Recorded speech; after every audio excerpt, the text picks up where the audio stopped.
Yes. I tell you, we are ready. Just in case you don't know. Now you know. People, we're getting ready. Setting up. Ready to roll.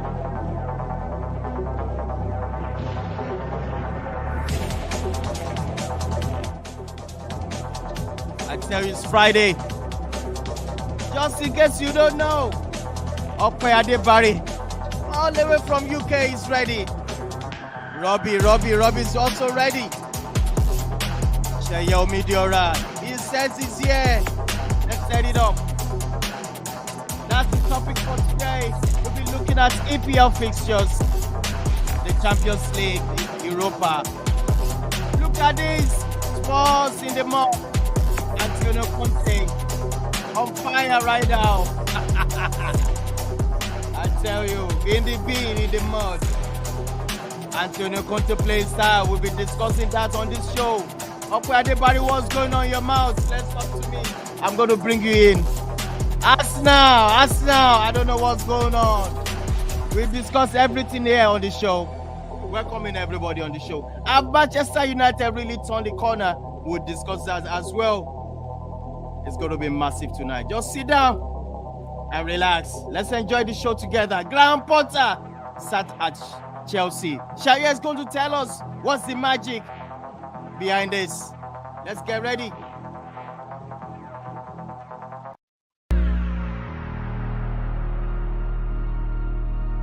All right, Robbie, are you getting ready for me? You're going to talk about the Champions League so far and the Europa. I know Manchester United is Europa. Don't tell me. Don't remind me. Don't tell me Manchester is in Europa. I know. Robbie, are you there for me? What's going on, bro? Yes, I am here. I'm fine. I'm good. Good evening to you, the Don. Good evening to everybody in the house. It's good to be in the show once again. And of course, talking about the Champions League, from what we saw during the course of the week, we saw Chelsea manage to get that win against RB Salzburg. That was 2-1. Milan thumping Dynamos again by 4-0. And of course, Celtic and Shakhtar Donetsk played out a 1-1 draw, while RB Leipzig defeated Real Madrid, the first defeat of the season. That is by 3-2. And of course, Sevilla were able to come back against Copenhagen. That was by 3-0. And of course, the disappointing result was Borussia Dortmund against Manchester City. They played out a goalless draw. And of course, the biggest result of the week, that was PSG against Maccabi Haifa. They played out a 9-goal thriller. That one ended 7-2. And of course, Benfica sent Juventus to Europa, just like the way Bayern Munich sent Barcelona to Europa. Benfica sent Juventus to Europa by 4-3. That was how proceedings ended in that particular encounter. And of course, looking at the next day in those fixtures, can you hear me, Don? Can you hear me? Yes. Go ahead. Go ahead, bro. I can hear you loud and clear. Okay. So looking at all right. So looking at that was on Wednesday in the Champions League. That was where the whole drama actually started, because Barcelona and Bayern were the biggest fixture of that day. And of course, we all know what happened. Barcelona suffering that humbling defeat at the hands of Bayern Munich. That one ended 3-0 in favor of the Bavarian Giants. And of course, with that result, Barcelona were formally admitted into the School of Europa, courtesy of the beautiful admission letter sent by Bayern Munich to Barcelona. And in other results in that was on Wednesday's encounter, Napoli defeated Rangers by 3-0. Liverpool also defeating not a very strong Ajax in this case by 3-0. Porto defeated Club Brugge by 4-0. Atletico Madrid and Bayer Leverkusen played out a 2-2 draw. Inter Milan getting done, doing their business They defeated Victoria Pleasant by 4 goals to nothing. And of course, other results: Tottenham Hotspur, Sporting Lisbon played out a 1-0 draw, while Frankfurt and Marseille played out a three goal thriller because it ended 2-1 in favor of the German side. And of course, quickly before I hand over the mic to you, let's quickly run down some of the results that was played in the Europa League. And it is no news after the Cristiano Ronaldo saga. The Portuguese is back in the side, and of course, he's firing at all cylinder. He was able to get that goal against Sheriff Tiraspol. That one ended 3-0 in favor of Manchester United. And of course, Arsenal were defeated yesterday. That was at the hands of PSV, and that one ended 2-0 in favor of the Dutch club FC Zurich. And Bodo Glimt played out a 2-1 result. And of course, other results that to take away from the fixture, so I will not bore you too much with all this big grammar speaking. Roma defeated AJK by 2 goals to 1. And of course, Manchester United defeated Sheriff Tiraspol by 3 goals to nothing. So let me say on that note, it's good to be here once again, and let me hand over the mic to you, Don. All right. That's Robbie smiling like on the video, people. Robbie's ready. I tell you, he's a fantastic presenter. One love, bro. You're welcome to the show, Robbie. First of all, thank you so much. Thank you so much. All right, on the beats right now, I'm going to bring in Sheyomi Diora, talk to me. How you doing, bro? Yes, the Don, I am great. I think we had a pretty awesome week of football. We saw some of the Champions League's superior sides exits this week. We saw Barcelona. Well, to be fair, we saw this coming. Haven't seen how they performed in the opening 4 games. I guess they didn't even have to play to be eliminated. They had Inter Milan's 4-0 win over Pleasant to more or less just regret, basically, because I feel they didn't play so well over the course of the opening 4 games. I think they missed a trick, not beating Inter in one of the 2 fixtures. And I guess after pulling several levers during the summer, I think I have to pull even more levers to get new signings, because trust me, that squad needs some reinforcement, because even though they spend so much money, I still think they are lacking in some key areas at the back, particularly. All right, welcome, bro. That's fantastic. That's Sheyomi Diora on the mix right here on the studio. I tell you guys, we are all ready. We are ready. Now bring it on. Okwe Adebari, can you talk to me all the way from UK? Talk to me, Okwe. What's going on, bro?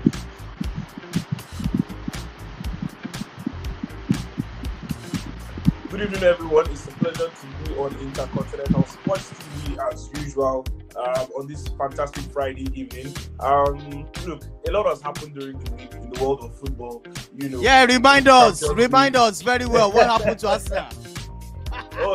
Yes. First of all, we saw Arsenal actually get their second defeat of the season. Just their second defeat of the season. And if I take a look at this month, they are one and only defeat this month after 6 wins. The first defeat was by Man United. Emphasize that one. Remember. Irrespective of that loss, yesterday Arsenal has been in good form this month compared to top boys in Europe. So as an Arsenal fan, I'm not worried. And Arsenal fans watching this show right now, they should not be worried. Hopefully, Arteta and his boys can regain confidence, can regain form, especially with this fixture this weekend against Nottingham Forest. All right, once again, you're welcome, Okwe Adebari. Now. I want to bring on the professor of football, Professor Tugal. I wonder whether it's going to change into Professor Graham. He's a Chelsea fan. Can you hear me, Prof? Prof, talk to me. You're in the mix. Hello, everybody. Yeah. Good evening. All the way from the West Nigeria. Good to be here again. Like the boys have said, for me, it was a win-win situation for Chelsea because having won the group stages, we also remember Barcelona last season. At the beginning of the season, coached 2 of my players, Marcos Alonso and Christensen. And they also went ahead to get Rafinha and Kunde from the grass of Chelsea, only to end up in the Europa League. So that's a double win for Chelsea. Thank you. That makes me to feel like we don't care about Frankie de Jong now. All of us, we are in the same league now. And with that being said, I'm going to bring on my main guy. He is in the building. He is, can you hear me? He is an Arsenal fan to the core, to the bone, to the blood. Can you listen to me? Are you there? He is, talk to me, bro. You're welcome. Yeah, I'm good, man. How you doing, guys? Yeah, for free. We are Can good. you hear me? Yeah, I can hear you live and Yes, direct. loud and clear. Yeah, so I can, when Arsenal loses, everybody comes to the yard and wants to throw a party. I can see the smack on Robbie's face when he was reeling the news, or when he was reeling the scores. PSV 2, Arsenal United 3, with a whole smile on his face. Come on, man.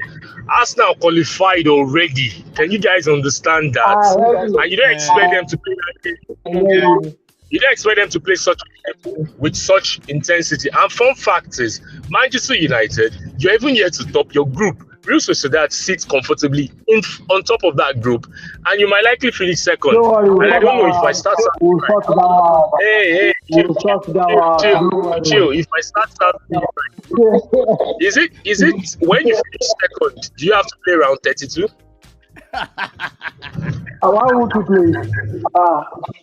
So, and if you finish first, you get to play round 16, right? Yes. No problem. We'll sort that out. So I think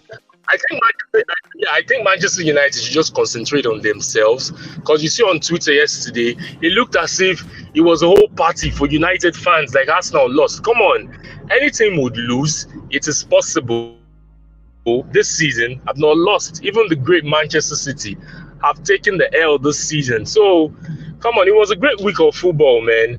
And looking at Champions League, for me, yes, a lot of people are saying Barcelona, back to Europa. But at least in this history of Champions League, we've seen a team, a past Champions League winner, that have left the group stage and didn't even qualify into the Europa. They were exited directly from the group stage. So I feel Xavi's work is cut out. Regroup the team, start all over again. Take it from where. What team? Well, Manchester United, of course. Case in point, Manchester United. So Xavi, they can still regroup and go back to the drawing board. They can compete for Europa. Well, check your stats. I'm not going to say that, but that.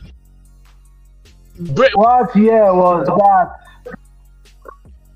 All right. I tell you guys, it's a full house. Yeah, right here in the studio. It's a Continental Sports TV. Only are you there for me? That guy all the way from that city. Enter with your change city. Only can you hear me? Talk to me.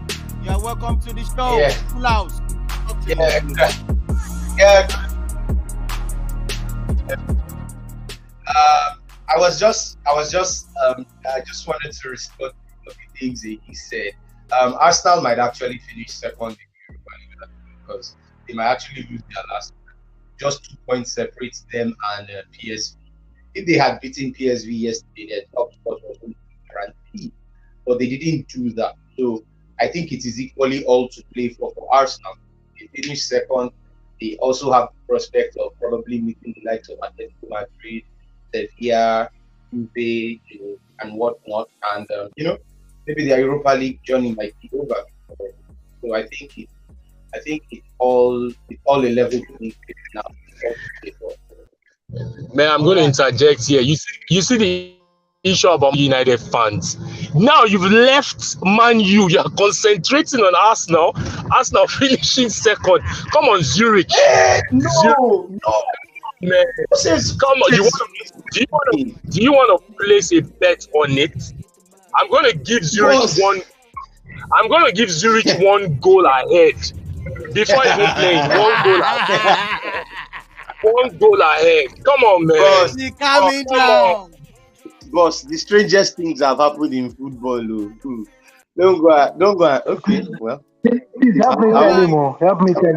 All right, guys. I want to bring in the last person. I tell you guys, is a full house. It is a full house. It is a full house. Irate in the building. Irate is a Liverpool fan. I tell you, Irate. As can I say this? Irate is Liverpool back after scoring 3 goals. I wouldn't say we are back, but I'm seeing some interesting tactical tweaks from Jogging Club. Oh, for real? With his lineup against and the formation we played against Ajax. So I'm looking forward to seeing more of that formation and see how it works with the current squad.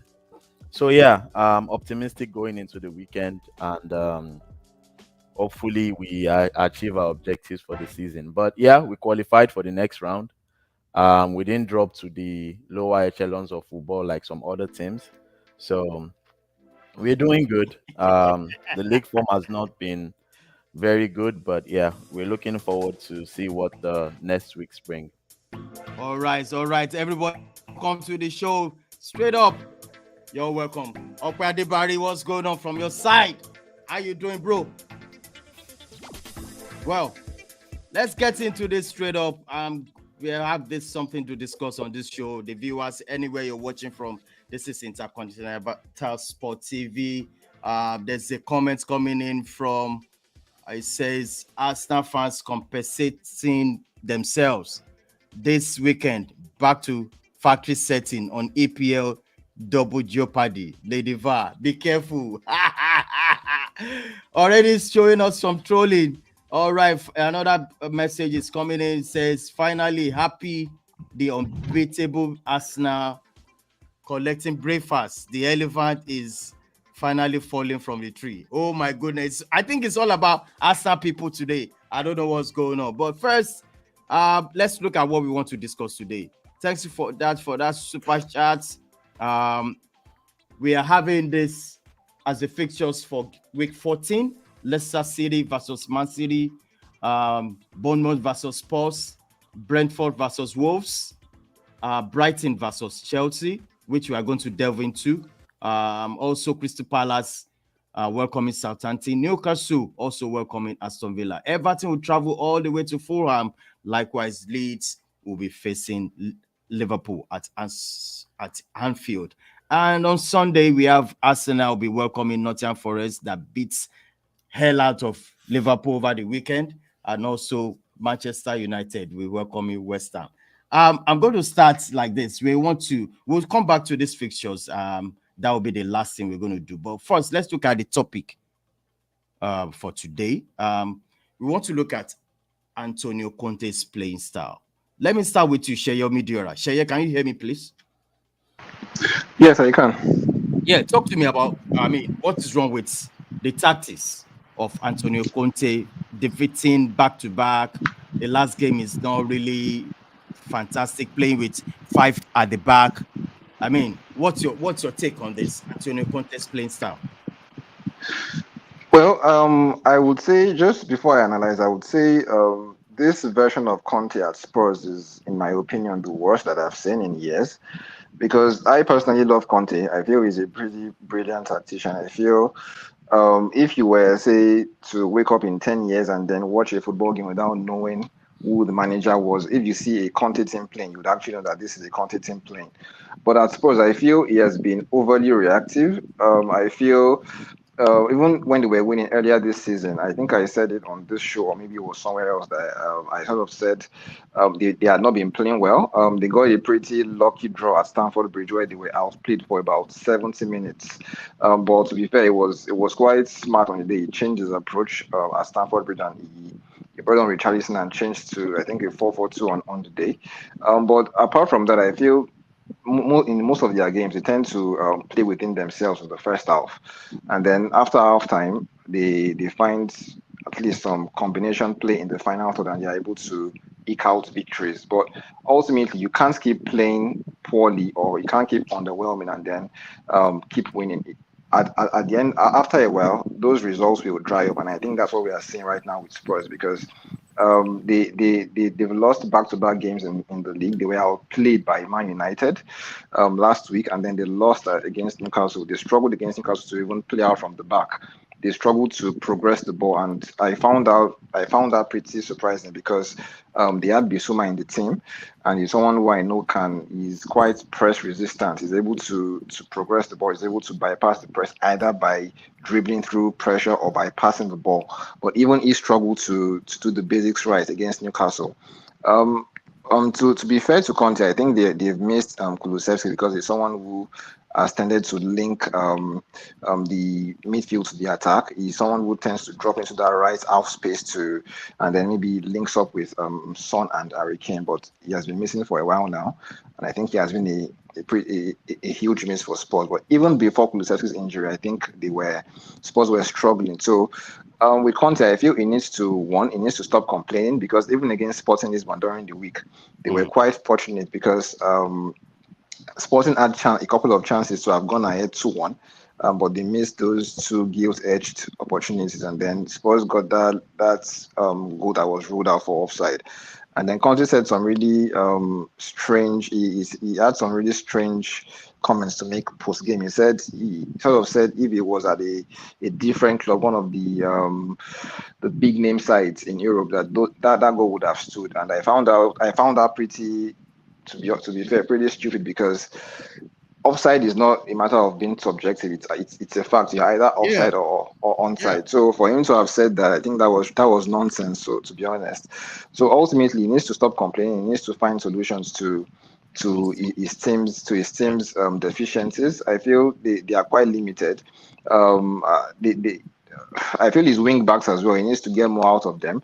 And at times, I feel Perisic and Son they tend to occupy the same spaces. So maybe that's also something they might try to solve going forward. I feel Son plays better whenever he has Sessegnon on that left flank as opposed to Perisic, who tends to occupy the same spaces that Son wants to occupy. So I feel ultimately he needs to find solutions because I love Conte, but I feel at Spurs so far he has been there for about 11 months now, but I don't think they have evolved. I think they are even maybe. I know he was able to get them in the top four last season, which was quite good because when he got there, they were not even close to being in the Champions League positions. Where I feel in the last 5 or 6 months, I don't think they have evolved, and that's something he has to do going forward.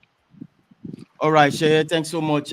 Prof, what do you want to say about this topic, about your main man, Antonio Conte's playing style? Is there yeah, I anything you mean, want to say? Shaya spent enough time speaking about it. I'll just touch on it and just to say, look, I think he's been there just 11 months, and when you look at a club was there 3 years before he stamped his authority on the team and his pattern, and same with Guardiola. But everybody has all had time to have their imprints on the team. So I think he's just had about two transfer windows or thereabouts, to work. So he needs more quality players, to be honest. I think if you take Son and Kane out of the mix, and probably they are just the two world class players that they have in that team. And the remaining players are sort of average players. So he needs time and more money to spend. More transfer windows to utilize, so that you can see a proper Antonio Conte team who will not be. I mean, the proper Antonio Conte team, like the Chelsea team that went ahead to win. More quality players in the team who can open defense, unlock defenses, right from the midfield. So I think with time we will see Conte will come good. Yeah. All right, thank you so much. Ira, do you agree with them? Giving Conte a chance, buy another players, all these excuses. What do you think, Ira? For me, Antonio Conte is saying a whole lot of nonsense. He has been given he has been given some money to bring in some players, and I've yet to see him mention a player that the board has not backed him to bring. So I don't know what he's talking about. I mean, the same accusation is being leveled at Diego Simeone right now, who is out of the Champions League in a relatively easy group, and this man is the highest paid coach in the world. You can't Wow. be playing this style of football and you don't expect some criticism. I know it doesn't have to work all the time, but if you're using three defensive midfielders in games where you are expected to win, like At Sheyes home, at at home. home against Sporting Lisbon had chances, they could have killed the game. We won't even be talking about any last minute goal or whatever. This man he has played games where I would just keep like he has Brian Gill, he has Lucas Moura, you have attacking options you can bring in. We know Kulusevski is injured. But if you have to take sports to the next level, you have to start playing a style of football, especially when you are playing at home, that the fans are going to get behind. And we are beginning to hear groans at the Tottenham Hotspur Stadium against Sporting Lisbon. Definitely, when you play this style of football, like I said, it's and you don't get results, it's always going to come back to bite you. So for me, I'm actually disappointed so far. I expected Conte to challenge probably for the league title, but with the style of football he's playing right now, I don't think that is happening. I don't think they'll really go far in Europe as well. And he needs to stop complaining about some decisions. I mean, the complaints don't really make sense. Him talking about whether it's a big team at home or whatever, that just doesn't make sense at all. So he needs to look at himself, look at his team, and try to just get the team to play better, especially at home. Give the fans some sort of joy for them coming to the stadium and watch their team play. You can't be playing this style of football, or it's really, even as a neutral, it's an eyesore to watch for me. Seeing three defensive midfielders and almost nothing up front, just Kane and Son. When you have other attacking options, you can bring in. He So started Lucas Moura, who we all know has lost form. He started Lucas Moura in the game, so that it started with a 3-4-3. Lucas Moura started. Lucas Moura he's not been in the same form. There's nothing this man could have done differently, to be honest. yeah, I mean, Look, but that was Spurs the have first had the time best he's start. starting Spurs have Lucas had the best Moura start start. to the Premier League season in a very long time. So they need to choose what they want exactly. Go and check it. They've had their best start to the Premier League season in a very long time, and I can tell you for sure that Antonio Conte will finish in the top four, no matter how whatever start. So the Kunle, Spurs can you fans join the need to discussion right choose. now? Yeah, Kunle, The Spurs fans need to choose what they want. Kunle. I've probably thought Sorry, Yes, Don. yes, Don. boss. Before Kunle contributes, I'd just like to respond to one thing that Aaron said. You know, when he spoke about the likes of Lucas Moura and Brian Hill, the truth is that Dejan Kulusevski compared to these two other people, Kulusevski brings more to the table than them. Kulusevski brings dynamism into the team. Kulusevski brings creativity. He creates chances for them. He opens up space. And then the truth is, the spaces that Son and Kane are not able to drop into, Kulusevski sees that. And Kulusevski can also drive at defenders and he can score. So that dynamism that Kulusevski brings currently is not in the team.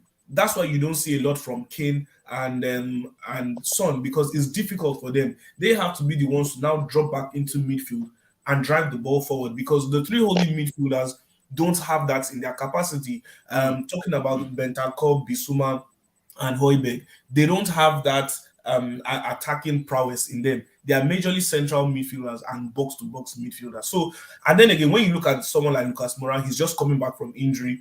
Just like Prof said, he's not in good form. Brian Hill, for me, is not physically fit enough to compete at the highest level, if you ask me. So the truth is that aside Kulusevski, no one really brings that dynamism going forward, which will allow the likes of Son and Kane to remain in strategic areas to score goals. So in January, they probably need to offload someone like Brian Hill and maybe Lucas Moura and look for someone who also brings dynamism into the team the same way Kulusevski does. Yeah, Kunle, do you have any opinion? Lastly, Kunle. Yes, what me I would say is I think Antonio Conte is going to succeed at Spurs, right? But I think he doesn't have the right personnel because Conte plays to a very dynamic style that is different from how the likes of Klopp, Guardiola play, and that is what has brought him success. But now, if you look at this Tottenham team, for instance, this Tottenham team is nothing close to the kind of teams Conte had at Chelsea, Juventus, or Inter Milan. So, many of these players, let's even start with the back three that they use. Ben Davies, Eric Dyer, and those guys are not Conte spec kind of defenders, because Conte very well. Conte prioritizes his defense before you even talk about the midfield or the attack. Those three are not. Maybe the only person is maybe Christian Romero because of his Syria background or something. But even the defense is not Conte spec. Let's now go to the wing backs. That is even the major issue. You know that wing backs are key to the way Conte plays. Emerson Royal is nothing close to what we saw from players like Victor Moses or who were the people he used in Hakimi. Yeah, Hakimi. Thank you. Yeah, Hakimi. I mean, don't forget that this guy Conte went to take Ashley Young, that was a reject from Manchester United, and Young actually did the ball. So, it goes to tell you that that's why I think he came for Perisic. And if you look at it, you will see Perisic has actually been ahead of Sessegnon. Sessegnon is not a Conte spec. I believe Conte is using Perisic because he understands Perisic. Yes, Perisic is not best as a wing back. So I think he's just using this guy temporarily. You understand? It is not his position alone. But despite that, Perisic has not done so badly.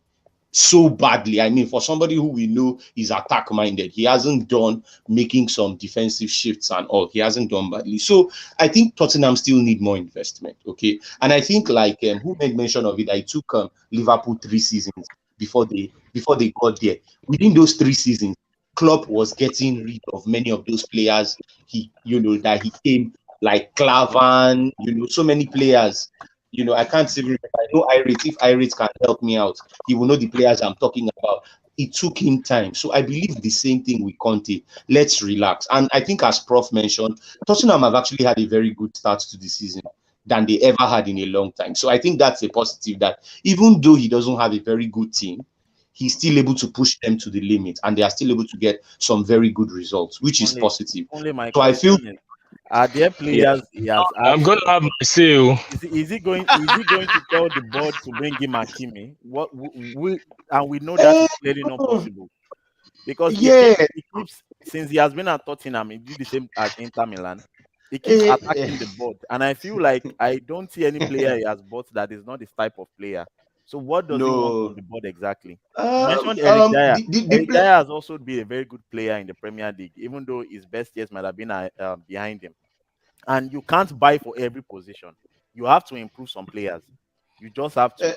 You can't buy for every position if you're a new coach. So that's why he's trying to use his best. Like now, you look at Emerson Royal, for instance. Yeah. Royal is not built to the way this thing. Doherty is not even close. But he just has to manage it. And like you said, they are limited. Maybe there is already, there's limit to what you can spend. You can't buy all you want in one window. Okay, you are giving funds, so you prioritize some places, and I believe that's what you go for. But if you look at the players he bought for me this season, they were not players who I think were going to be starters, like that Longley from Barca. He bought more or less backup players. He didn't buy key players. Who can he attract? Who did you think he can buy? Because if he wants players, he's clearly going to use them. So you can't just say they're I feel he would use. I feel he would go to this. I think he would go to this area because I mean, we saw the kind of players he bought when he was at Inter. Many of them already passed their prime, but they were still able to deliver. So I wouldn't be surprised maybe if he goes to a place like Napoli. Maybe bringing somebody like maybe Zambo Inguiza. Please, I don't know. Anywhere you watch it from, please subscribe. Subscribe to the channel, smash the like on the video. He said you want to say something about Conte. Please go ahead. This bubble wrapping mechanism. It don't make it look as if it's me against you on today's show, but I'm not gonna agree to every bit of what you said. Couple of episodes ago, or like few months ago, before the season started, we were on this show. You guys were crying or were hailing Antonio Conte signing the very best. Look at the signing, majestic, blah, blah, blah, blah, blah, blah. He signed them, Perisic. Perisic has all the experience. You're right. You are absolutely right. You are right. I thought that was coming for me. That's what I'm telling him to hold on. Now you're telling us here, saying he didn't sign the right players, he signed backup players. Few episodes ago, you guys were backing Antonio Conte. I am still backing him, by the way. But he can still do it. Prof guy speaking here. I am still backing Antonio Conte. He can still do it. Today, I said to Kunle, you come for Arsenal. Like Arsenal has offended you. Or Arsenal stole your wife. I don't have anything against Arsenal now. Hold on. See, hold on. I don't have anything against Arsenal now. Objectivity is what is needed here. I kept saying it that Antonio Conte, you can't have Champions League football and be signing Langley and be signing Richarlison, be signing Jet Spence from Nottingham Forest from first division. Now I said, flip it. On the flip side, if it was Arteta that had Champions League football and went for those sort of players, I'm sure you guys would have put the head of Arteta on the spike. But now here it is, and you're bubble wrapping Antonio Conte, saying, nah, he doesn't have the players, he doesn't have this. Come on, we all said it. The proof is in the pudding. We keep saying it. Yeah, Tuchel said great start for Tottenham this season. But if you look at it, looking at the stats in the EPL, final third possession in the entire 12 games that have been played, I think Tottenham is 17th on the table. Yeah. Final third possession rather. And you're telling me you have Son and you have Harry Kane that has broken the record of goal scoring in Tottenham despite not winning any trophy. Even Foden has 11 trophies at his age. And you have that kind of player and you're playing that kind of negative football. Come on, let's just see what it is. Let's be objective. What Antonio Conte is putting out is a no. In 2020, you can argue for that because, like Prof said, he's had a good start to the season. Tottenham standard. Maybe we rated them too highly at the beginning. Wait. Sorry, please. Let me quickly dabble into this. I would say I'm with Ace on this. Let me quickly dabble into this. Can I say something, please? Okay. Hold on, Prof. Robbie, you want to say something? Yes, I would back Ace up on this side of the divide because yes, Tottenham had a very wonderful start to the season, but as it is right now, it is very disappointing. Just like if I'm trying to remember the name of that first speaker, the new guy, just like he rightly said, so far in the past couple of games, Antonio Conte's side have actually been very, very disappointing. His tactics going into games have been super defensive, nothing new and nothing inventive from his side. And just like Elise rightly said, you have arguably a striker that every team in the Premier League wants in their club. That is Harry Kane right now. And of course, the guy is just there gathering dust and breaking records and no trophy to show for it. There was a report this week. Yes, I read the report this week that said that Son wants to leave Tottenham Hotspur and he wants to go to a club where he can win trophies. And I'm like, okay, look at it now. So the veil has finally fallen off his eyes. The man is tired. He's tired of just playing scintillating and sexy football. He wants a medal around his neck. That is what every player wants right now. Spurs don't play sexy football. Let me just interject there because see, it's just so. See, the proof is in the pudding, and I'll keep saying it. Antonio Conte, you cannot have Harry Kane and Son, and be playing in the history, like you said. Tottenham had a perfect start. In the history of the North London derby, no manager on the opposition side has given up at 61st minute. Antonio Conte was the first. The North London derby that was played at the Emirates, at 61st minute, he tapped out. He gave up just because you were 2-1 down and one man down. Come on, you want him to look. He's. That's what I'm saying. No, I'm not gonna agree to that because we've seen the North London derby. We've seen games in the North London derby where a side was red carded and they still come back and probably pull a draw or win the game. So I'm not going to agree to that. I am not going to agree. For me, objectivity is what is needed here. No, Tuchel, let me just round up. Let me just round up my point. Objectivity is what is needed here. You guys put the pylon on Arteta. You put the pylon on Arsenal. But when it comes for you to be objective to Tottenham, I don't know why they get this preferential treatment, saying they had the best season, they had the best start in the season.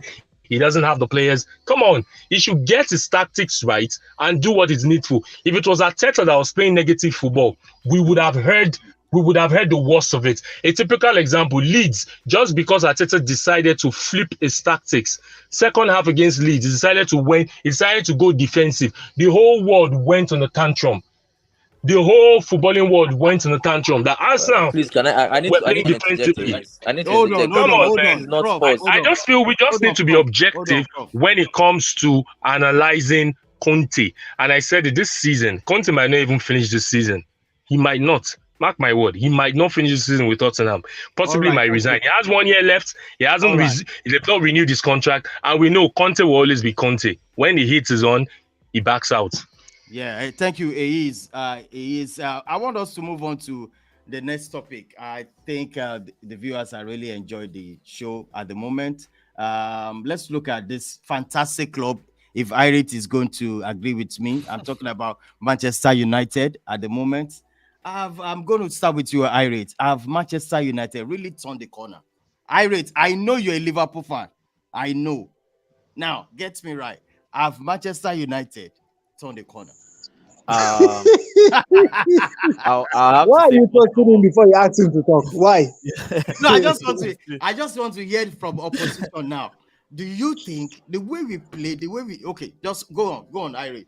first of all, I'll say it's too early to, Ha, for us to say, yeah, Manchester United have turned the corner. I think we'll have to ha. see probably a whole season of consistency. But are they going in the right direction? We can say yes.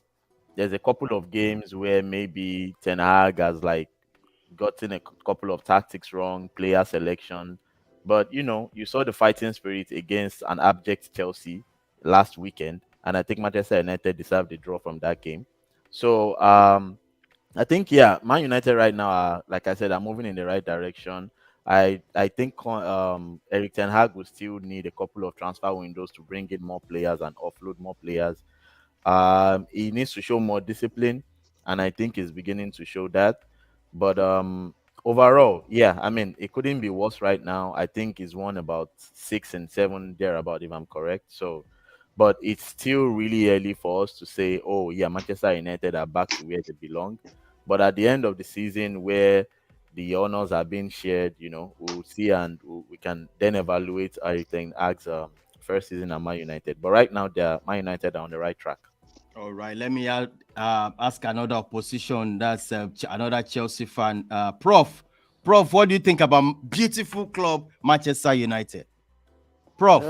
I think look, I think ETH is doing a good job. I feel like he needs to be a little bit more intelligent. He needs to be smarter with the Ronaldo situation.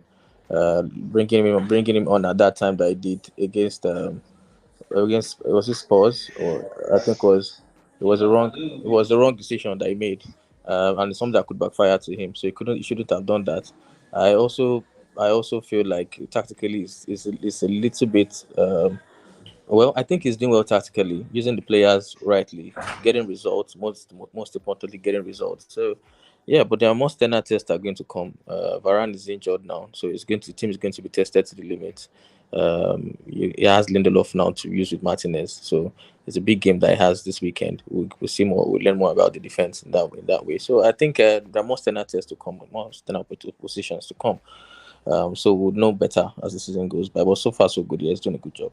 All right. Also, another Chelsea fan, Shayomi Diora. What do you think about Manchester United? They really turned the corner. Please smash a like on the video, viewers. Please smash a like on the video. Shaye, talk to me. Yeah, just to buttress what Irit and Prof said, I think it's been it's a small sample size of games really. We can't say they've turned the corner, but I think the performances against Tottenham, where they dominated for 90 minutes, and they are showing at Chelsea, where I feel they were the better side, much better side, where they were able to press Chelsea, they were able to force errors, particularly in that first half. I think those two performances were really encouraging, and something that it stands them in good stead going forward under Ten Hag. But I just feel it's still too early to start making declarations after what we saw earlier this season. So the same way we couldn't push the panic button after the losses to Brighton, the losses to Brighton, Brentford, and Man City. I don't think we should get so excited or overly excited after seeing their recent upswing in form. All right. Also, thank you, Sheye Omidora. Another opposition in the building is Ope Adebari, who is also a national fan. Ope, what do you think about Manchester United this season? Have we really turned the corner? I think it's too early to say that they've turned the corner fully, but you can see changes. For the first time since probably Mourinho left, You can see a United side that is playing with a good system. You can see the evidence of tactical prowess from the coach. You can see that there's a system that the players are following. But most importantly, which I love the most, is the discipline. The players are looking better, they look more fit because obviously we all heard and saw of the preseason drills put in by Eric Ten Hag, and we've heard so many stories about the way he likes to conduct his training sessions. And in terms of discipline, we saw what he did with Ronaldo. Ronaldo simply went against his decision, and then Ronaldo faced the consequences. I mean, for another player, maybe he would have missed another 1 or 2 games. We all know how important Ronaldo is to Manchester United, the history he has with the club. But most importantly, we all know the financial value that Ronaldo brings to any club he's at. So that was why he was back in the team. And Ronaldo, in his own way, apologized, go back into the team. And I think he put in a good performance. He would have obviously scored more goals. But yes, it is what it is. Also, if United probably signed a forward like Cody Gakpo, I think United will be in a better position. In the long run, I think United need to sign a ball-playing goalkeeper. With all due respect to David De Gea, who is a fantastic shot stopper, but for Ten Hag's system, I believe they need a ball-playing goalkeeper. Probably someone like David Sanchez from Brighton would be a good fit for Ten Hag's system, but definitely in the future they need a better goalkeeper. They need more options in defense as well. Varane and Lisandro Martinez are fantastic options. But when you look at Lindelof and Maguire, probably not up to standard in someone that can actually complement Lisandro Martinez very, very well. Also, United need another right back. Dalot is good going forward. However, Dalot is not the best defensively. I think United need to go and look for a well-rounded right back. That would be really, really good for United. And also, United need a striker.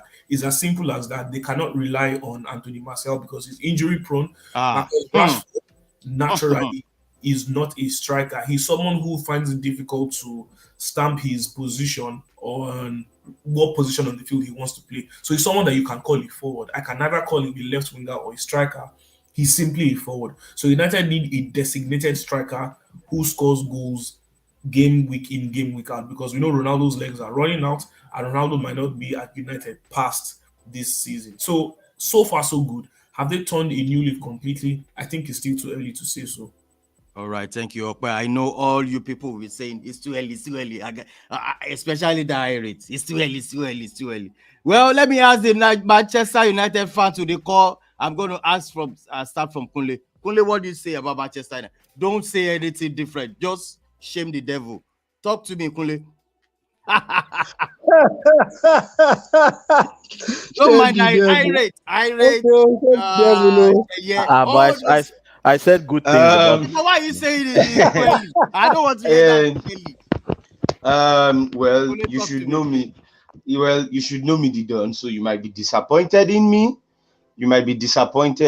But I agree with everything everybody has said. I will not be carried away by everything Manchester United is doing. Why I will say this? Manchester United has been. I know you will be disappointed, Don. I know you will be. I know you will be disappointed.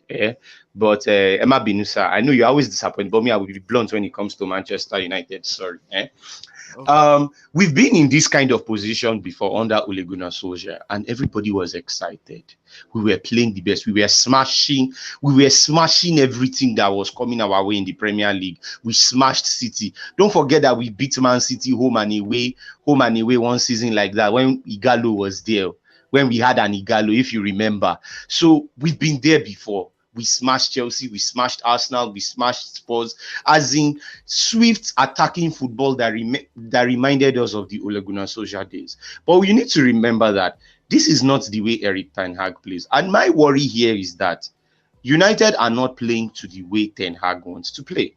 And if we keep up with this kind of system, it's not certain how far we can go, because we've seen under Solskjaer we couldn't keep up the momentum for long. At some point, we were going to crash, and then it became a difficulty. Now, Ten Hag, most of the players who are in this United team cannot actually play to how Ten Hag wants to play, right? So Ten Hag needs to buy more players from, like, I think, was it not Okwe who made mention of it, that yes, De Gea is not a ball playing defender, so it will be difficult for Manchester United to be in control of possession when you don't have a goalkeeper that is good with the ball at his feet. The same thing with our defenders. Apart from Martinez, who do we have that is really good with the ball, who can keep possession, who can progress the ball forward? Our midfielders, only Christian Eriksen is good with possession. Is that person who is very good with possession. And if Eriksen was an Ajax product, so he fits in very well into Ten Hag's system. You look at our attack as well. How many of them can really, there are days where they will be on, they will be off.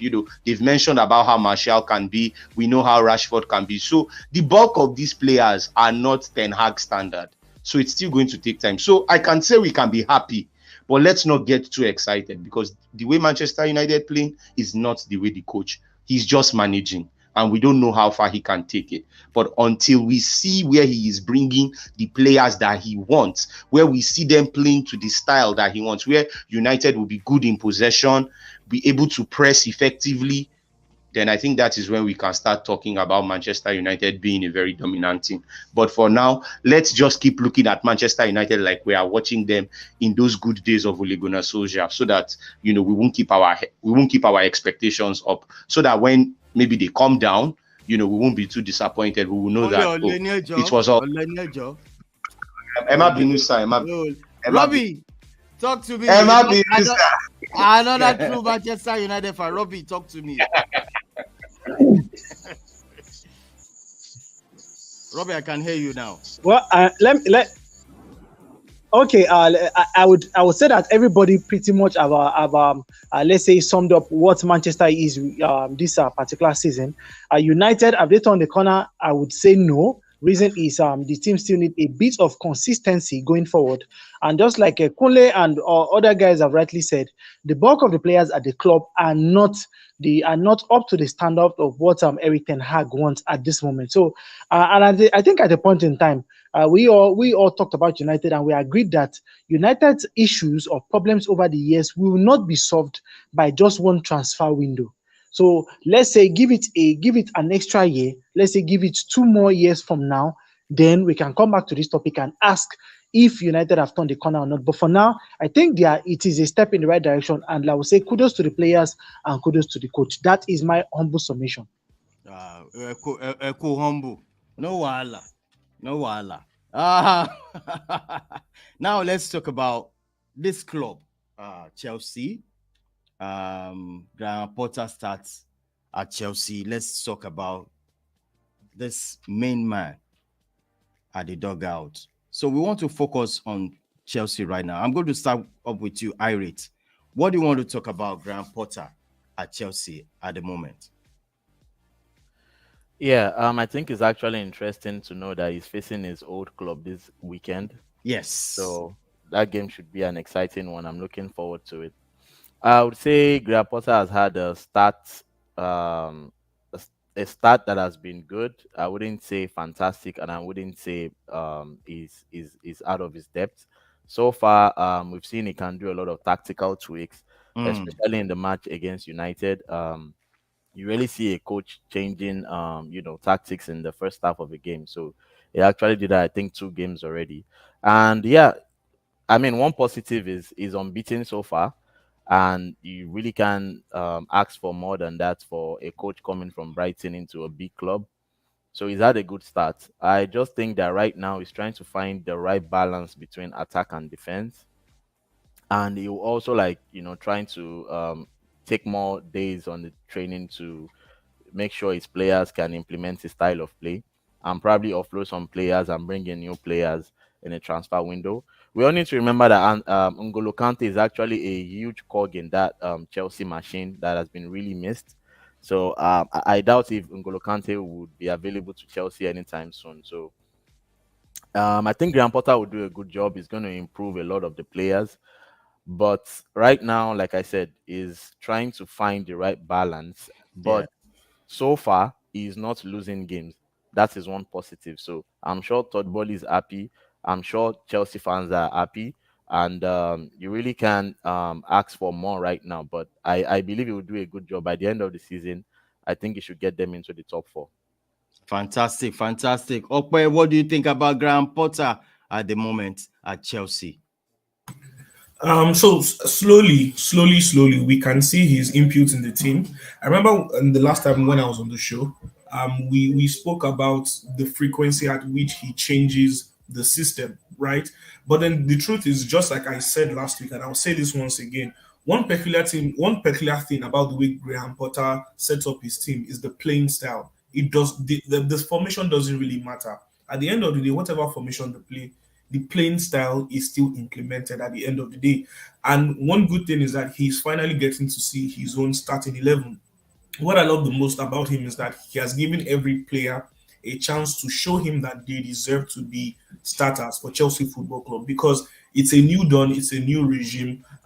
Tuchel brought in certain players who are probably falling below par, and some players did fall out of favor with Tuchel, and then we've seen them come back into resurgence. Talking about someone like Christian Pulisic, who is contributing more to the team. I like the position he's now playing Kai Havertz. I believe that's Kai Havertz's best position, just behind the striker, with license to move up and down. And another thing, I think one thing that Chelsea fans probably have not really seen from Kai Havertz is his technical ability to be able to add something to the midfield.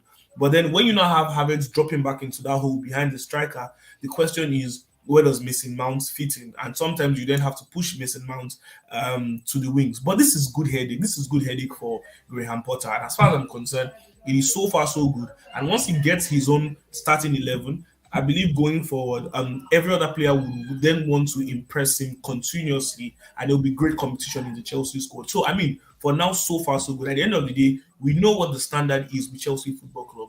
It is winning major trophies, season in, season out, one way or the other. So the question is, can Graham Potter, who has never won a major trophy in his career, can he deliver a major trophy for Chelsea Football Club? That is the most important decision. Or rather, that's the most important question. I will find out by the end of the season.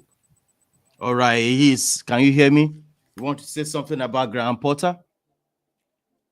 I think I lost there. Robbie, is there anything you want to say about Graham Potter of Chelsea right now? Yeah, sure. I think Graham Potter is so far so good. I was a bit fearful for him when he left Brighton for Chelsea, and of course, even for his first match that ended in a draw, that was against Salzburg at Stamford Bridge. Like I said, I was also fearful because of the fact that I personally thought that Chelsea was too big a club for him to handle. But I would give it to the man. So far, so good. Since that game against Salzburg, he has really stepped it up. And of course, he's somebody that has shown that calmness, which I believe is more of his personality at the ends of affair, taking Chelsea to where they are right now. Of course, he has been able to grind out very, very impressive wins. Very impressive win. I think one of the games that impressed me so far was the game against AC Milan. The team he defeated both home and away. That is the Italian champion. And of course, like I said, so far so good. He has been doing a wonderful job at the club. It is interesting to see how things are pan out between his current side, Chelsea, and of course, Brighton. That is this weekend. I'm actually interested to see what happens when his former side comes calling, because we know that if by chance Brighton kicks into gear, they can be a nightmare for any side, irrespective of the team. It might be United, it might be Man City, it might be Liverpool, it might be Arsenal. As long as Brighton kicks into gear, they are a difficult team to play.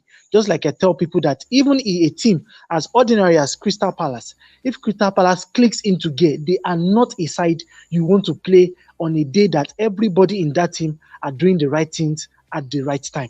So it is good to see what happens between Chelsea and Brighton. But so far, so good. Graham Potter, give it to the man. He has been doing. He has done so far. He has done so far at the club. All right. That's good. Hey, can you hear me? Yeah, Don, I can.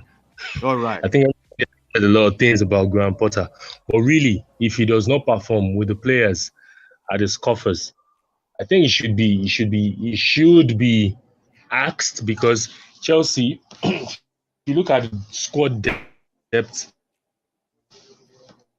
They have good players in all departments. I think he inherited a good squad. So if anything comes short of what he has been doing in the past 5 or 6 games, I think he should be questioned. And he has what it takes to. I can't hear you right now, Ace. Prof, are you there? Yes. Do you want to say something about Chelsea season so far? That's your club. That's your almighty club. Yes, Graham Potter in the building. With Graham Potter, I think he has done a decent job since he came to the club. Let's not forget he has not been helped with injuries to very key players. The record signing defender, Fofana. Wesley Fofana has been injured for a long time. Also, N'Golo Kante has not had the luxury of using one of the best central defenders of all time in the world. He has not had the luxury of using him in the team. Rhys James, the best player. N'Golo Kante is one of the best CDMs ever in Premier League history, and he has not had the luxury of using him. I rate you the year now. Now I want to yes. Now he's one of the best in the history of football. Thank you, Retimi. Well, you sabi Jari. He's the World Cup winner. The current best right back in the World world. Cup winner. So Then the best right back in the whole world is James. At the moment is injured as well. So I get my support. No, I don't. What did you say, Irit? How is it the best? So Irit, who is the best? Who is the best right back in the world? Yes, at the moment. Trent. Who was in? You can't say Trent now. Who was in FIFA 11? He's asking questions. Anyways, let me make my point. So all right, we all make know your point, please. So these players, he has not had the luxury of using them, and yet he hasn't lost a game. The pattern of play, I am a little bit confused. I know it's a Graham Potter thing. You know, he changes patterns, changes formations, changes personnel during game, and even before and during game. So it's sometimes difficult to understand the position of these players, and there is a lot of versatility involved in the pattern of play. Look, Aubameyang and Sterling they've been giving me serious headaches. They've not been coming good with the goals yet. Sterling has been shooting blanks for a while now. So I think these 4 players need to come with enough goals because you can see what he's trying to do.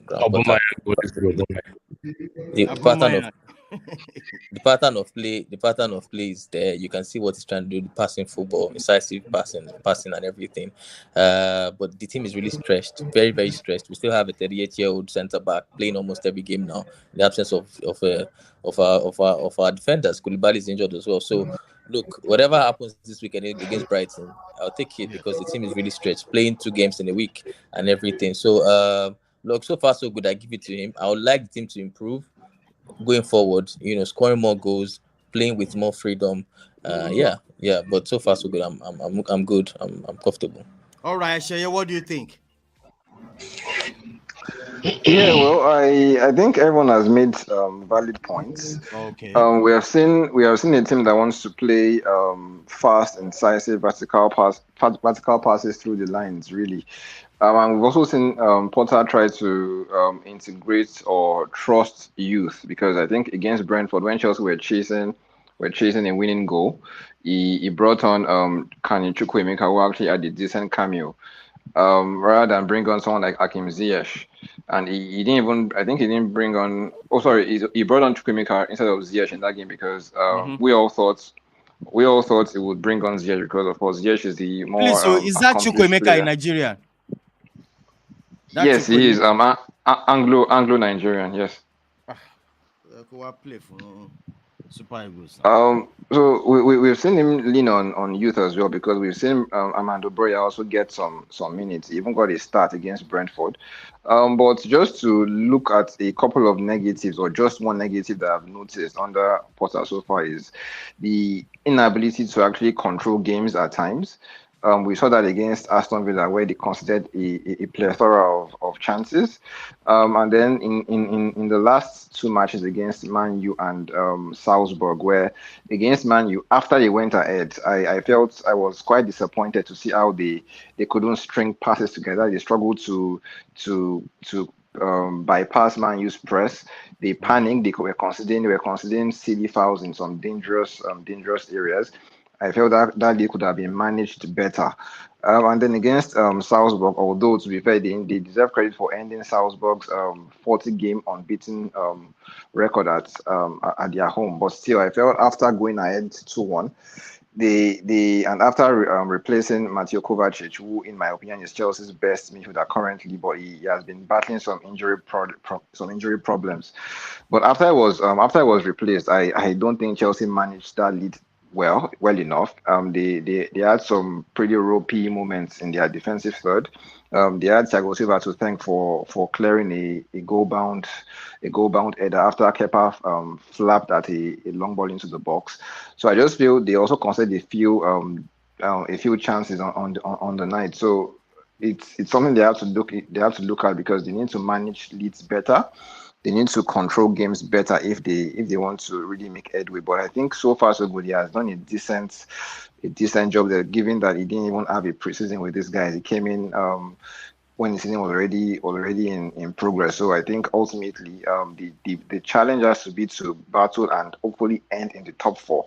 But if he doesn't, I don't think he will get the chop because, like he suggested, I think he will be given time to actually implement what he's trying to do because this current Chelsea squad are in my opinion, a mishmash because they've just been brought together by different coaches who had different ideas. So Chelsea are trying to go in a different direction under Todd Bowley and clearly Capital, where they want to think more long term, and they feel Potter is the guy to take them into this new era. So I feel he'll be given time to implement his ideas.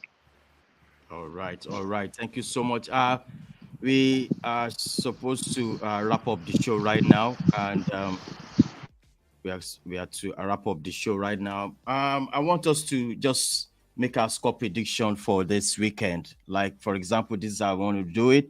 Leicester City versus Man City. Leicester 0, Manchester City 2. Is there any... I'm going to start up with you, Sheyo Midora. Leicester versus Man City. What's your score prediction on this? Well, we've seen Leicester get some results recently, but I feel their last win against Wolves was actually quote unquote a fake result. They had four, I think they had five attempts all game. They scored 4 goals. That is not something that can happen every time.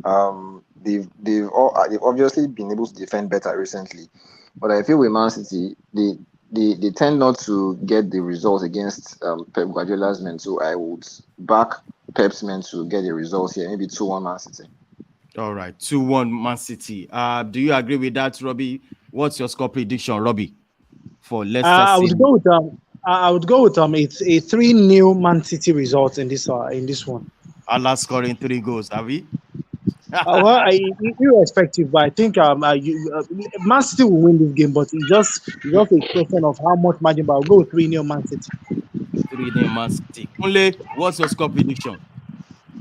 I think it needs to be pointed out that Haaland might not play this weekend because so Guardiola has said that he will be assessed. So we are not sure. So if Haaland doesn't play, it might change things a little bit because Man City have not played without Haaland in the Premier League this season. He has played every single match. So if he's not starting, I feel maybe the dynamic might change. We don't know the direction it will go, but regardless of that, I still believe City will win. But because they are away and let's say Haaland doesn't potentially play, I would say I would give Man City a 1-0 win, regardless. 1-0. All right. Yes. Oh, but Irate, what do you think? What's your score prediction? Leicester versus Man City. I would say it's an away game. It's at the King Power Stadium, and just like Kunle said, it changes things when Haaland is not going to be in the game. So if Haaland is not in the game, I think Leicester City might have a chance. They also have good options up front. Maddison has been in great form. I just think they always leak, like at the back, they leak too many goals. If Haaland is not playing, I think I might give Leicester City a chance of getting a point. So I'll go for a 2-2 draw. Wow, 2-2. Okay, Adebari, what's your score prediction? Um, Look, Man City is going to win at the end of the day. That's the most important thing. Irrespective of who is playing, I think it's time for Julian Alvarez to show Europe what he's made of. We've heard a lot about him. And then look, if you're a pundit, you know good things about Julian Alvarez. He has shown quality signs already. So it's time for him to step up and to take the bull by the horn. And irrespective, what I love about Man City is that whoever plays for them, whoever deputizes for them, they maintain the same quality and they get the job done. Leicester City has not been in good form this season, although they've managed to pick themselves up together. But I think it's a wrong time for them to meet Manchester City. So Manchester City 3, Leicester City 2. Hey, do you agree with that? What's your score prediction? Leicester City. Man City is taking this one. Man City 3 points. But the scoreline is what I don't know. But it's going to be Man City 3 points. Either with Haaland or not. All right. Professor Tuko, what's your score prediction over this game? Leicester City, Man City. Leicester City, Man City, I think City are going to win. I don't know the current situation of Erling Haaland because I know he had a knock. I don't know if anybody has listened to the press conference, the last press conference yet. I haven't heard it. I don't know what's maybe it's fit to play. But I think if Haaland plays, they win the game easily. Yeah. All right, moving on to the next one. Bournemouth versus Spurs. That's going to be a big deal. I'm starting with you, Professor Tuchel. What's the scoreline? Yeah. I think going to Bournemouth. Spurs, Bournemouth, they've been in great form recently. You know, they've had like lots of draws. They've not been losing games. So I think it's going to be difficult for Spurs, but I see a narrow win. Maybe Kane or somebody doing that. So I see like a 1-0 win to Spurs. All right. What do you think is about the game? Spurs is going to take this one. Bournemouth, they've been, a bit floppy in their past game. So Spurs is going to take this 3 points for Spurs. All right. Again, Adibari, what about the scoreline for Spurs Bournemouth? I expect Spurs to get a victory out of this, but Bournemouth is going to be at home and it will be a difficult one. So I'm saying 2-2. 2-2. That's all right.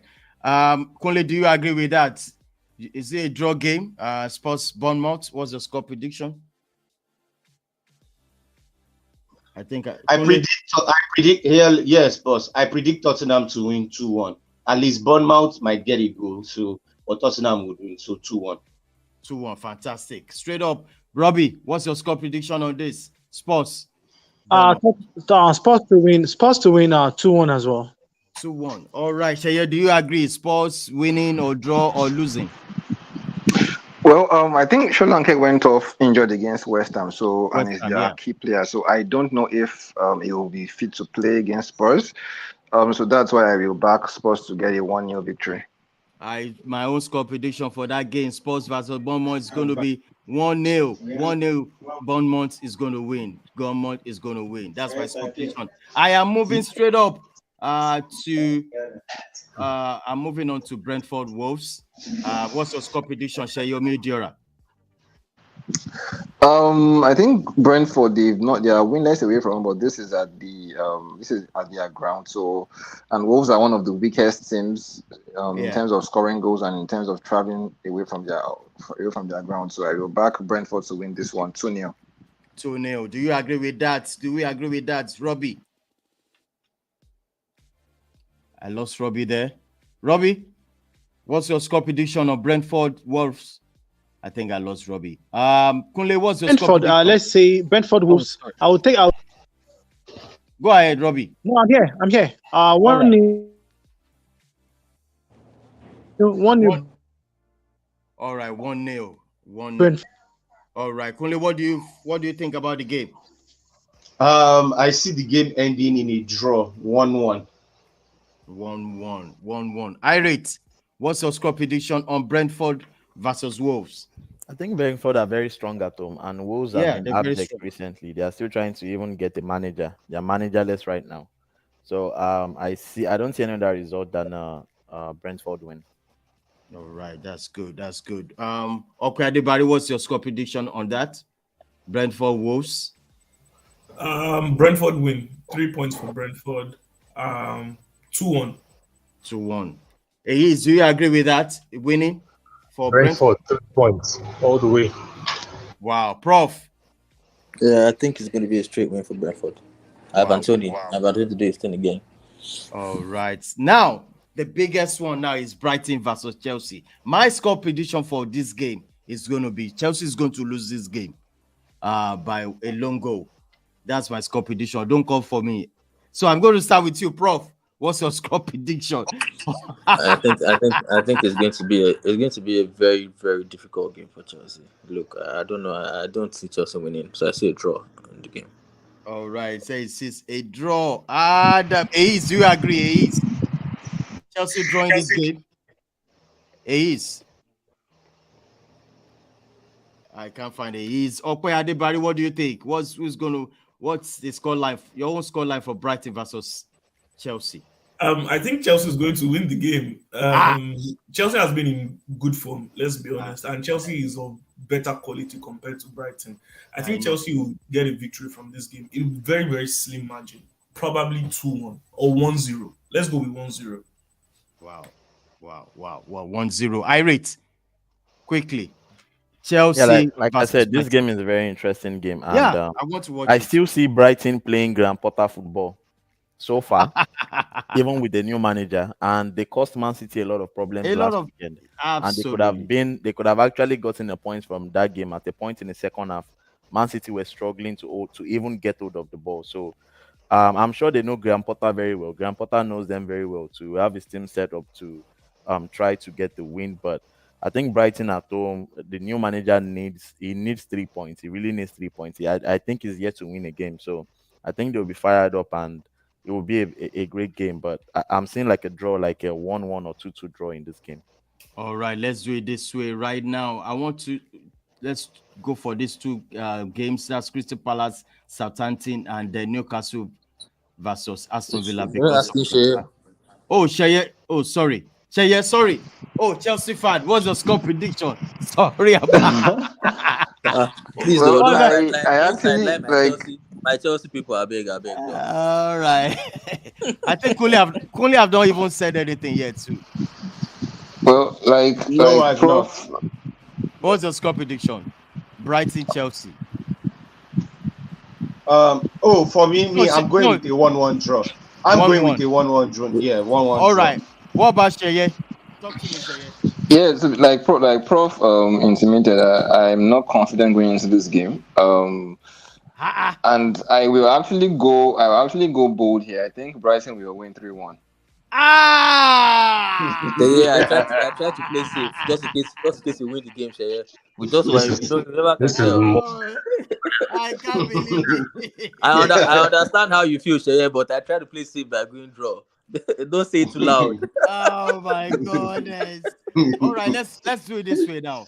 Because of our time, seriously. Crystal Palace, Southampton, Newcastle versus Aston Villa, Fulham versus Everton, and also I'm seeing a banana skin for Liverpool this weekend. I know Irate will disagree with me. I see Liverpool drawing this game, but I'll start with you, Irate. With these 4 games, Crystal Palace, Southampton, what's your scoreline? Crystal Palace has been, not really been consistent this season. Southampton, I think Ralph is under pressure. Yeah. Crystal Palace at home, they have good options up front, the likes of Eze, Zaha, and Hudson Edwards. So, but Southampton, you really can't tell when they are going to turn up. Sometimes they can be very good, sometimes they can be very poor with the ball. So, I think Crystal Palace has been a little bit more consistent. So I'll give a Crystal Palace a 2-1 win in that game. 2-1. The next game, what about Newcastle, Aston Villa? Quick one. Yeah, Aston Villa, big improvement in the last game. They played like they had a point to make to Steven Gerrard. But yeah, it's still too early and we don't know if it's a false dawn. And right now, one place and one team you don't want to really play in the Premier League is Newcastle. Newcastle. Who for me have been the team of the season so far. You. I don't see them winning away to Newcastle. I think Newcastle is going to win this game with a scoreline of 2-0. 2-0. I don't want to give Arsenal credit. How is Newcastle the team of this season so far? For me, we are coming. Compared with what they have to Arsenal, for me, they've been a team of this. What about Fulham? Arsenal welcoming Everton. What about Fulham, Everton? Irate. Well, oh yeah, Pretty it's good. an interesting game. Everton needed Frank Lampard really needed that win last weekend. Yeah. Very good game at home last weekend. They are away to Fulham, and Silva has been receiving a lot of plaudits for the work he's done there so far.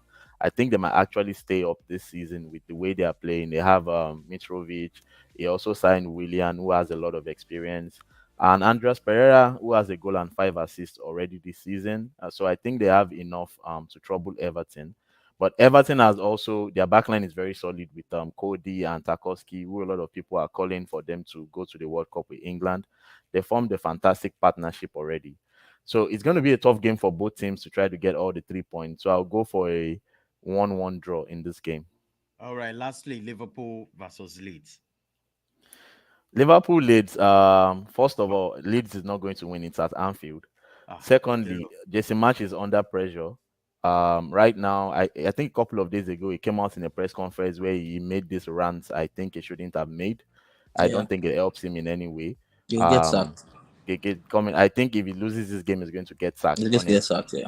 And I don't see him winning this game. So also, Jogging Club twisted the formation for the Ajax game, going with a 4-3-1-2. Roberto Firmino behind Darwin Núñez and Salah, which I think it worked for him to an extent, even though Ajax had a couple of chances. Because right now we don't really have natural wingers who can, like Diaz and Jota, who can fill in those positions. So trying to play Salah more centrally, which I think works for the team. And using Elliott and Carvalho were abject last weekend against Nottingham Forest. So I'm sure he's not going to start that same formation anymore. So I think he's going to go with this formation used against Ajax. And I don't see Liverpool losing the game. Players are coming back. Chamberlain, Keita, Konate is also back in training. So hopefully these new players can help the team going forward. But for that game, I'm seeing a 3-0 win for Liverpool. This season against Liverpool, any team has got a chance. And I see Leeds putting a spoiler at Anfield this weekend. Okay. All right. So you see Leeds winning the game? Possibly pick 3 points. Who knows? Or probably pick a point. But it will be difficult for Liverpool to win. You guys are knackered. You guys are tired. It shows on the body.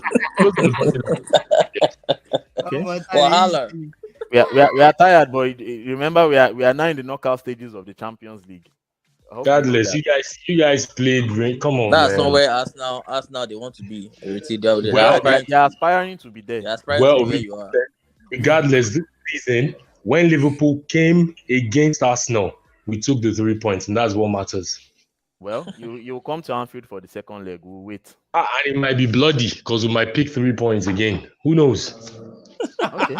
Well, history has not shown that recently, but if you think so, we'll wait and see. All right, let's move on to the Arsenal game because of my time. Arsenal versus Tottenham. I'm going to start off with you, Aiz. Being an Arsenal fan, do you think you can smack Tottenham Forest? Because remember, they beat Liverpool, this same big team, Liverpool, they beat them 1-0. Do you think you guys can strive this weekend, Aiz?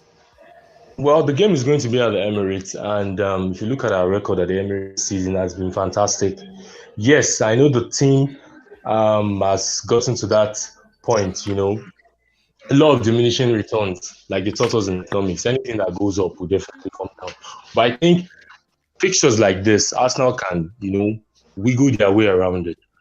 It started from against Leeds. That was when the dip came. And for them to have been able to pick out 3 points at Allen Road, which they've not lost this season or lost in 14 games, is a testament to the mentality of the Arsenal team. And also fast forward, against Southampton last weekend. First half, they should have been 3 or 4 goals up, but a lot of wasted chances. If, shoulda, coulda, nobody cares. Score the goal, and you take the 3 points. They picked a point. On a good day, Arsenal of old, they would have been turned over in that game and possibly lose 3 points. But I think the curve has come down.